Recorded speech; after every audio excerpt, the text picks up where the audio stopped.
привет, друзья! Меня зовут Реми, и я начинаю раздавать бородатые советы. Что такое бородатые советы? Это те небольшие лайфхаки нашей жизни, которые, по сути, вроде бы все знают, но не все их помнят и не все могут их применить. Так вот, я на своем личном примере хочу рассказать и показать вам, как можно улучшить жизнь вокруг себя, не напрягаясь чересчур.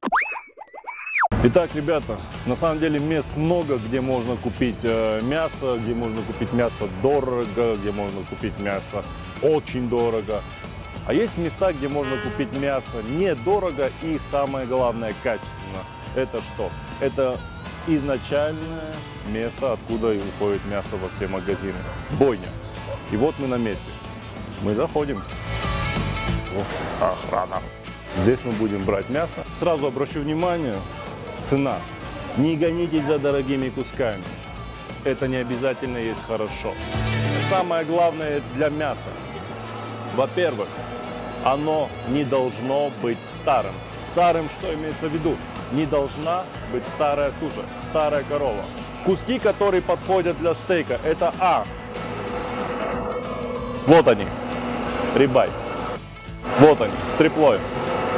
Ну что, мы посмотрели мясо. Нас здесь ничего не устроило.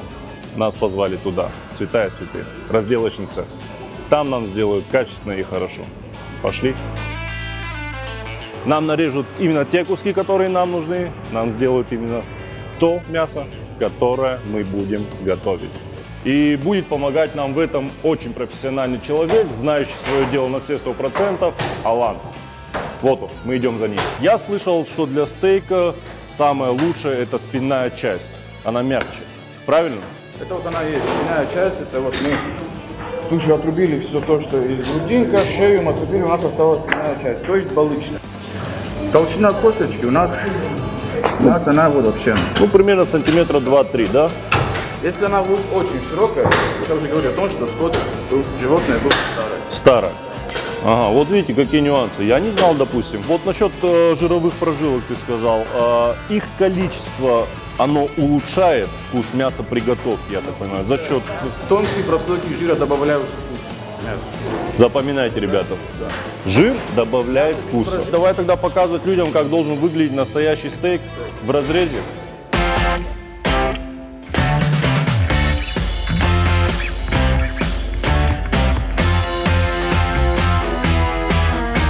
Итак, ребята, как я уже сказал, есть отличный кусок, есть отличный мастер своего дела. Мы благодарим Алана и идем на кухню. Спасибо, Алан. Счастливо. На пути на кухню мы остановились в одном месте. Это мой любимый магазин кухонной утвари. Мне пришла в голову такая мысль, что нужно еще вам рассказать про правильную посуду. Мы говорим про качественный чугун. Качественную толстую чугунную сковородку. Самое главное, обращайте внимание на толщину дна, потому что маленькая толщина дна моментально, скажем так, сжигает ваше блюдо. В данном случае мясо, да, стейк. Для хорошей прожарки стейка нам нужно толстое дно, чтобы оно равномерно и качественно прогревалось.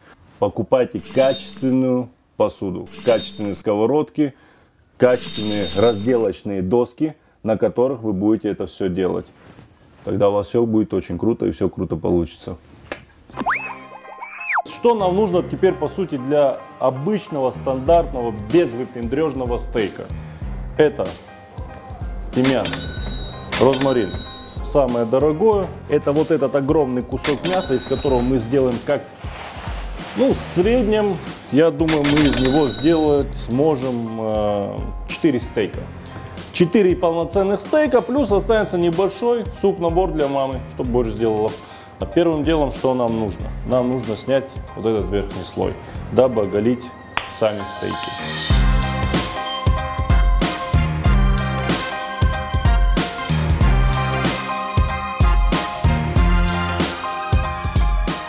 Верхнюю часть мы сняли, то есть у нас остались оголенные куски стейковские.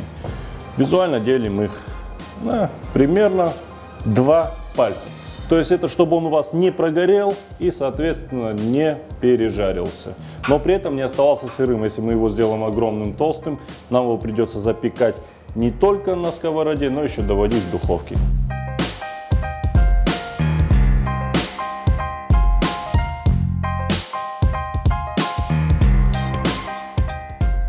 Теперь что происходит с нашими стейками, кусками? Сначала посолить. Посолить, не бойтесь солить, нужно все-таки так обильненько. Мясо у нас достаточно толстое, впитывает хорошо. Теперь для чего нам нужно подсолнечное масло? Чтобы на первых порах не прилипало к сковороде мясо, мы берем чуть-чуть, буквально пару капель, и вот так вот выкладываем наши стейки. Такая техника безопасности, но чтобы мало ли что, масло не брызнуло, всегда выкладывайте от себя. Немного тимьян, буквально пару зубчиков чеснока, чтобы они быстрее и лучше дали свой вкус и сок. Ставим просто под лезвие ножа, раз, все. Смело можно. Профессионалы всегда определяют на ощупь, на взгляд прожарку мяса. Мы банально будем опираться на время. Стейки у нас легли на сковороду. Давайте засечем где-то порядка 3 минут на одной стороне. Потом перевернем еще 3 минуты на другой стороне, проверим. Мы сейчас эти стейки будем делать прожарки средней. То есть подходит и для тех, кто любит с кровью, и для тех, кто не любит с кровью. То есть, ну, опять-таки, знаете как, когда говорят с кровью, это неправильно. В этом куске нету крови. То, что мы называем кровью, это есть мясной сок. То есть это волокна выделяют сок, белок. Это есть сок. Вот это называется розовый сок.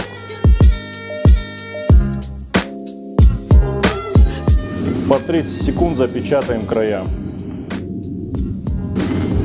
Ну вот наши стейки готовы. Мы их выкладываем. И сразу ни в коем случае не едим и не употребляем. Берем немного фольги и просто это дело вот так вот обволакиваем. Для чего мы это делаем? Для чего мы вот так его выстаиваем в фольге или в чем-то? При термообработке, при жарке все соки, которые есть в мясе, они сходятся вовнутрь, они в центр сходятся, подальше от жара. Если мы сразу это начнем резать и употреблять, мы получим не сочное, не вкусное мясо. Но когда мы дадим чуть-чуть подышать мясу, когда мы его оставим буквально на 5 минут, соки опять начинают расходиться по мясу. Видите, они уже потихоньку даже вытекают. И, соответственно, мы это дело уже можем употреблять. Наша вторая партия уже тоже дошла. Здесь мы сделали более мягкую прожарку. Прожарку мы сделали не medium well, а наоборот medium, даже rare где-то. Ну, собственно говоря, сейчас это и будем. Вот. А вот и пятно. Как избавляемся? Несем в прачечную, химчистку? Нет, все очень просто, ребята. По старинке, как учили деды, берем и сыпем соль. Для чего соль? На самом деле все очень просто. Соль впитывает всю влагу. Она и впитает и жир, и все остальное. Потом это нам останется застернуть в обычном хозяйственном мыле и в стиралку. Пятна как не бывало.